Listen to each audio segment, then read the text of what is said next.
Assalamualaikum warahmatullahi wabarakatuh. Kami dari kelompok Geng Melayu ingin mempresentasikan tentang video tanjak, kain samping, dan tudung lingkup. Sebelumnya, perkenalkan nama saya Dafa Afsa Julianda. Saya Sela Intan Skandar. Saya Roy Shawi. Saya Lusari. Kelompok ini saya Nisara Batuliana. Saya Aditya Putra Hendri. Selamat menonton.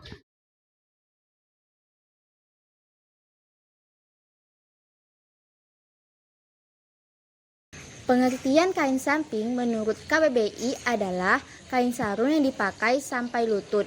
Menurut etimologi, kain samping berasal dari kata sampingan yang berarti pelengkap atau tambahan yang dipakai secara bersamaan dengan baju dan celana. Pengertian kain samping menurut istilah yaitu kain pelengkap antara baju dan celana yang dipakai antara pinggang sampai lutut sesuai dengan aturan Melayu. Menurut para ahli yaitu menurut Dr. Johan Iskandar, nama lain dari kain samping adalah kain sinjang, yang berarti kain yang dipakai di bagian luar baju dan celana pada pakaian Melayu dari pinggang sampai lutut di samping badan.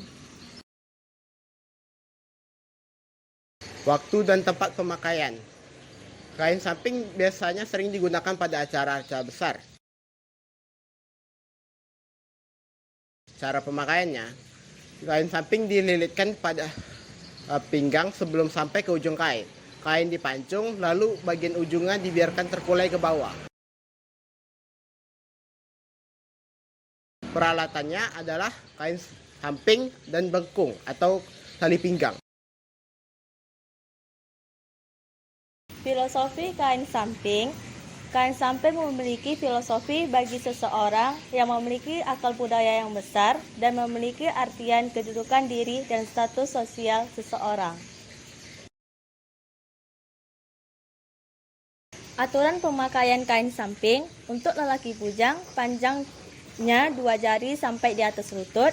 Untuk lelaki yang sudah menikah atau yang sudah kawin, itu panjang kainnya itu tepat pada di tempurung lutut. Dan untuk pemimpin adat itu di bawah lutut, dan untuk 50 tahun ke atas sebetis. Nah, untuk jenisnya dari kain samping ini ada beberapa macam, seperti bunga Malaysia, bunga Tanjung, bunga mawar, kipas, hingga tindas jalan. Nah, lalu untuk fungsinya ini nih ada sebagai untuk penutup aurat, yang mana baju laki-laki ini terkadang tersingkap hingga menampakkan bagian bokongnya. Lalu untuk penunjuk status, apakah dia ini masyarakat biasa ataupun orang kerajaan, hingga untuk pengalas celana agar tidak kotor.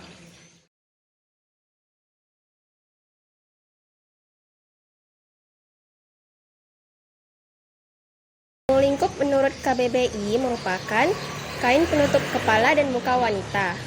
Tudung lingkup menurut etimologi berasal dari bahasa Tionghoa, tou do. To yang artinya kepala, do yang artinya penutup. Maka tudung berarti penutup kepala. Kalau tudung lingkup berarti kain penutup kepala dan muka wanita. Tudung lingkup menurut istilah. Tudung lingkup menurut istilah merupakan selendang atau kain yang dipakai untuk menutupi bagian atas, kepala, dan rambut. Waktu dan pemakaiannya.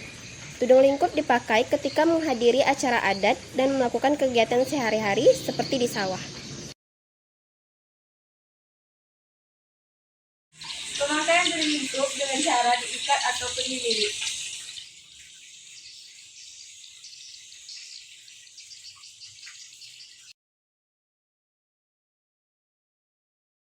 Nah, peralatan dari tudung lingkup yaitu sarung ataupun kain songket. Filosofi dari tudung lingkup adalah menunjukkan kerapian seorang perempuan. Aturan pemakaian tudung lingkup diatur dari juntayan sarung, yaitu kalau sebelah kanan sudah menikah, kalau sebelah kiri masih gadis. Fungsi tudung lingkup terbagi menjadi 3, yaitu sebagai penutup aurat, menunjukkan status, dan menunjukkan kerapian perempuan.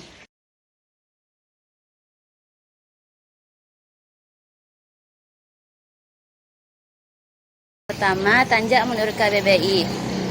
Tanjak menganjur naik ke atas atau jalan, destar, layar, dan sebagainya. Kemudian tanjak menurut etimologi. Dari bahasa Melayu Palembang, nanjak berarti naik atau menjulang ke tempat yang tinggi. Maka tanjak adalah penutup kepala yang menjulang tinggi dan berbentuk segitiga. Dan tanjak menurut istilah. Tanjak kepala adalah penutup kepala yang berbentuk runcing ke atas. Kemudian, tanjak menurut ahli. Menurut Johan Iskandar, tanjak adalah penutup kepala yang dilipat-lipat sesuai dengan aturan Melayu. Nah, untuk cara pemakaian tanjak ini nih adalah dipakaikan seperti memakai songkok. Lalu peralatannya ini cukup dari tanjak yang dibuat dari kain songket. Nah, lalu untuk filosofinya adalah tanjak ini nih memiliki simbol kewibawaan, yang mana semakin tinggi tanjaknya maka semakin tinggi pula derajatnya. Nah, tanjak ini juga memiliki makna, yaitu memiliki kekuatan yang bertaut marwah sebagai penunjuk bahwa kehormatan itu perlu dijaga, lalu memiliki perlambangan amanah. Aturan penggunaan tanjak. Tanjak harus dipakai atas telinga dan melewati telinga agak ke belakang. Untuk raja, bengkol berada di sebelah kiri. Untuk masyarakat biasa, bengkol berada di sebelah kanan. Untuk menyinggung orang meninggal, bengkok berada di depan. Dan saat perang, bengkol berada di belakang. Jenis-jenis tanjak adalah tanjak mahkota alam dan tanjak nahkoda trong. Lalu adalah bentuk-bentuk tanjak, itu tanjak elang menyongsong angin, tanjak pial ayam, tanjak dendam tak sudah. Lalu ada fungsi tanjak, yaitu sebagai aksesoris dan penunjuk status sosial. Selanjutnya adalah alat dan bahan untuk membuat tanjak, yaitu benang, kain songket, gunting, jarum, dan setrika.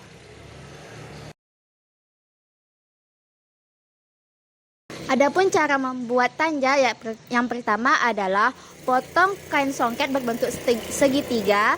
Setelah itu, kain pelapis juga dipotong berbentuk segitiga sesuai dengan ukuran kain songket sudah kita potong tadi.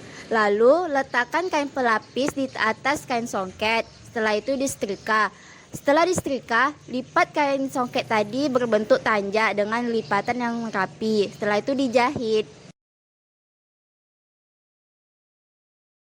Adapun pantang larang dalam pemakaian tanjak ada 5. Yang pertama, penyolek dilarang membuat tanjak. Yang kedua, tanjak dilarang dipakai secara terbalik. Yang ketiga, tanjak yang memiliki nilai sosial yang tinggi dilarang dipakai oleh rakyat biasa. Yang keempat, tanjak dilarang dipakai di acara yang salah. Yang kelima, tanjak yang berwarna kuning dilarang dipakai oleh rakyat biasa.